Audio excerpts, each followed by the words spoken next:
Games of गद्दी आप देख रहे हैं, आपके साथ मैं हूं चांदनी धवन और बात करेंगे विधानसभा चुनाव के लिए। यूपी में अखाड़ा सजता जा रहा है। सत्ता के लिए संघर्ष का नारा हर पार्टी दे रही है, लेकिन आज जो तस्वीर अयोध्या की धरती से निकल कर आई वो तस्वीर अपने आप में खास रही, क्योंकि ये पहली बार है जब एक साथ सत्ताधारी बीजेपी अपने 11 मुख्यमंत्रियों के साथ राम दरबार में पहुंची और इस पर विपक्ष को ऐतराज है, क्योंकि बीजेपी धर्म के अखाड़े पर चुनाव लड़ने की तैयारी कर रही है, जिसकी झलक पहले काशी में दिखाई दी और अब अयोध्या से आई तस्वीरों ने एजेंडे को एक तरह से मूर्त रूप दे दिया।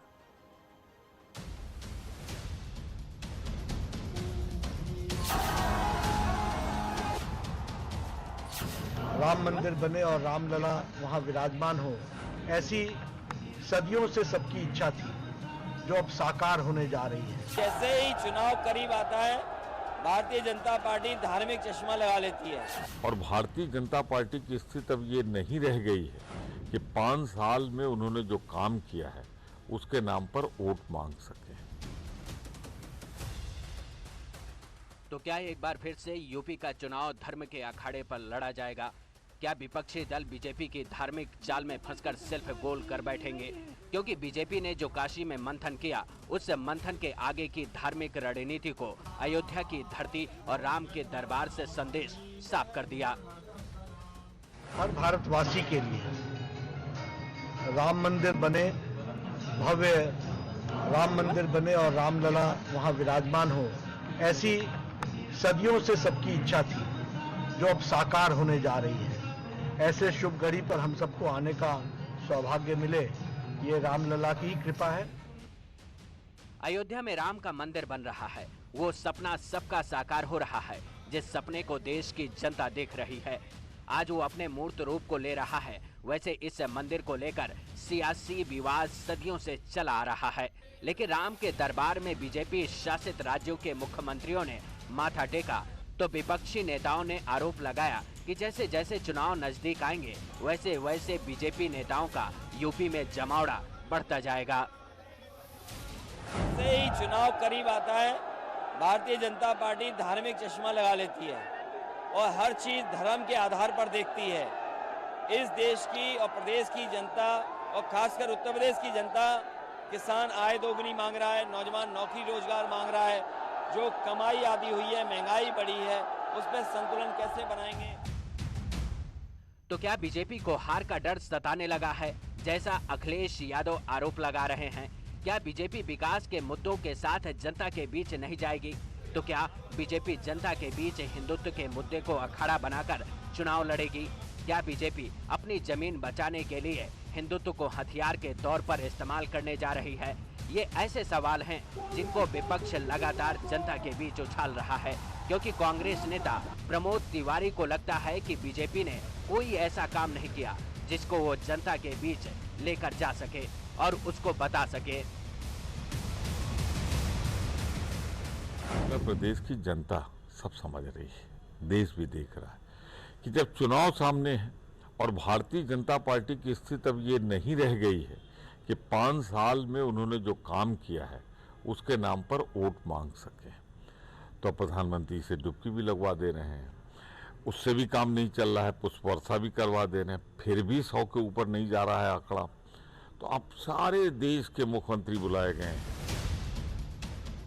वैसे ये बात तय है, बीजेपी अपने मूल एजेंडे के साथ जनता के बीच जाएगी। हिंदुत्व का अखाड़ा होगा, राष्ट्रवाद का नारा होगा, विकास तो बहाना होगा और इन्हीं नारों के साथ 2022 के अखाड़े में सियासी रार छिड़ी जाएगी।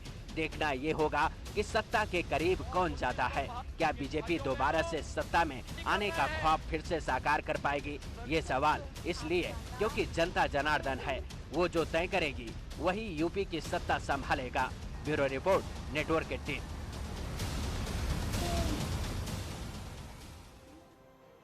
तो ये तो सियासी खींचतान की कहानी थी, लेकिन इस रामलला के दरबार में कौन कौन हाजिरी लगाया ये भी हम आपको समझाते हैं। चलिए आपको ग्राफिक्स के जरिए समझाते हैं और बताते हैं कि अयोध्या का जो दौरा था उसमें कौन कौन से मुख्यमंत्री पहुंचे हुए थे। अयोध्या के दौरे पर दिनेश शर्मा यूपी के डिप्टी सीएम, मनोहर लाल खट्टर हरियाणा के सीएम ये भी मौजूद थे, बिप्लब कुमार देव त्रिपुरा के मुख्यमंत्री भी रामलला के दरबार में थे, पुष्कर सिंह धामी उत्तराखंड के सीएम भी वहां पर मौजूद थे। इसके बाद भूपेंद्र भाई पटेल गुजरात के सीएम भी वहां पर मौजूद थे, जयराम ठाकुर हिमाचल प्रदेश के सीएम भी वहां पर मौजूद थे, एन बीरेन सिंह मणिपुर मुख्यमंत्री भी वहां पर थे, हेमंत बिश्व शर्मा भी वहां पर मौजूद थे, प्रमोद सावंत गोवा के सीएम भी वहां पर मौजूद थे। इसके बाद बसवराज मुंबई कर्नाटक के सीएम भी वहां पर मौजूद थे। तो ये हम आपको बता रहे, शिवराज सिंह चौहान मध्य प्रदेश के सीएम, पेमा खांडू अरुणाचल प्रदेश के सीएम वहां पर मौजूद थे और बीजेपी अध्यक्ष जेपी नड्डा भी अयोध्या में मौजूद थे, रामलला के दर्शन किए, मत्था टेका उन्होंने। और इसके साथ ही साथ आपको बता दें कि वैसे बीजेपी अपने सारे तीर कमान निकालकर जनता के बीच जा रही है, विपक्ष को घेरने की कोशिश कर रही है, लेकिन जनता को साथ लाने की कवायद में जुटी हुई है। आज लखनऊ में सीएम योगी ने संकल्प अभियान को लॉन्च किया है और जनता से वादा किया है कि आपके सुझाव दीजिए, यूपी को नंबर 1 बनाना हमारा संकल्प है। इस ऐलान के साथ बीजेपी अब जनता के बीच जा रही है, उनसे सुझाव मांग रही है जिनको बीजेपी संकल्प पत्र में शामिल करे।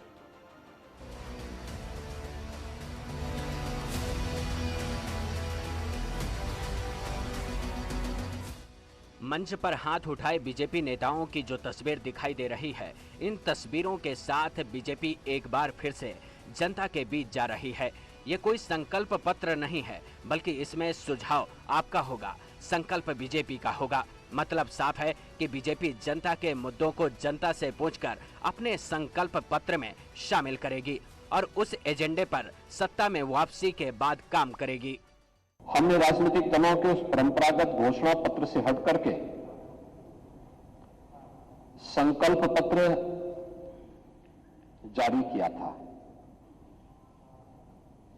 संकल्प वही जिसका कोई विकल्प नहीं।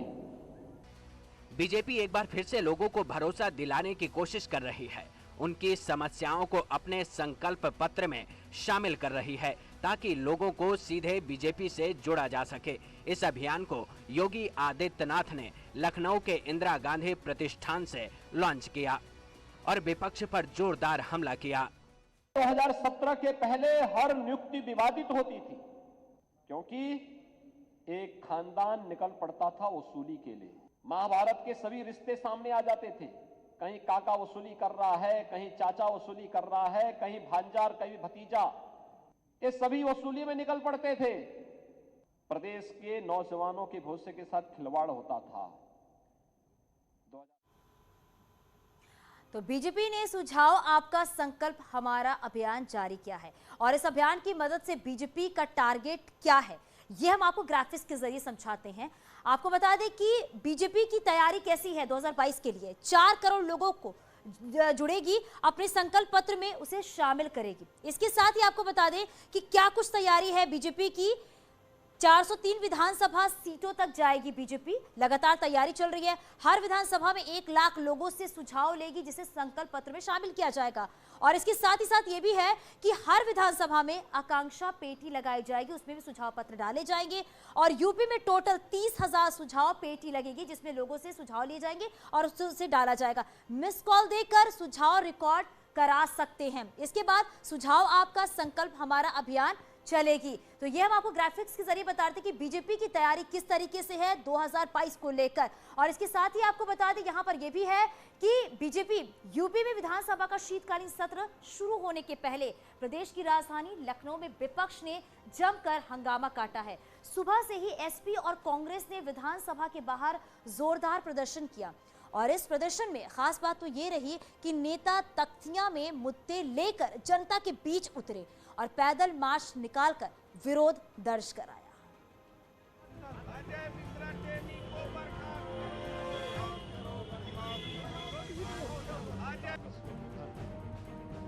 ...2022 के चुनाव से पहले यूपी विधानसभा के शीतकालीन सत्र में विपक्ष का जोरदार हंगामा दिखाई दिया, लेकिन इस मंच पर भी विपक्ष बिखरा बिखरा नजर आया। सत्ता के विरोध में सियासी दल तो दिखे लेकिन बीजेपी के खिलाफ एकजुट नहीं दिखे।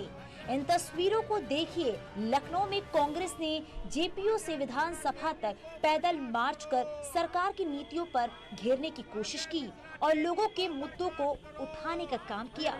मंडल के शीतकालीन सत्र की शुरुआत से पहले ही है आज कांग्रेसी विधायक पैदल मार्च कर रहे हैं। प्रतिमा पर पहुंचने के बाद आज जो है टेमी मिश्रा की बर्खास्तगी की मांग को लेकर अजय मिश्रा, दीपक सिंह जैसे तमाम जो कांग्रेस के विधायक हैं वो आज प्रदर्शन कर रहे हैं। सीधे तौर पर विधानसभा तक पैदल मार्च निकाल।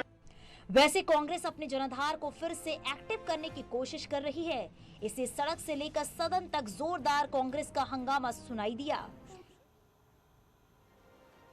वैसे ये हंगामा और शोर शराबा अक्सर दिखाई देता है, लेकिन बीजेपी के सामने खड़े सियासी दलों ने किन मुद्दों को आधार बनाकर बीजेपी को घेरने की कोशिश की और इसके साथ ही बीजेपी को घेरने के लिए एसपी और कांग्रेस मैदान में दिखाई दी, लेकिन बीएसपी नजर नहीं है। आपको ग्राफिक्स के जरिए जरा समझाते हैं।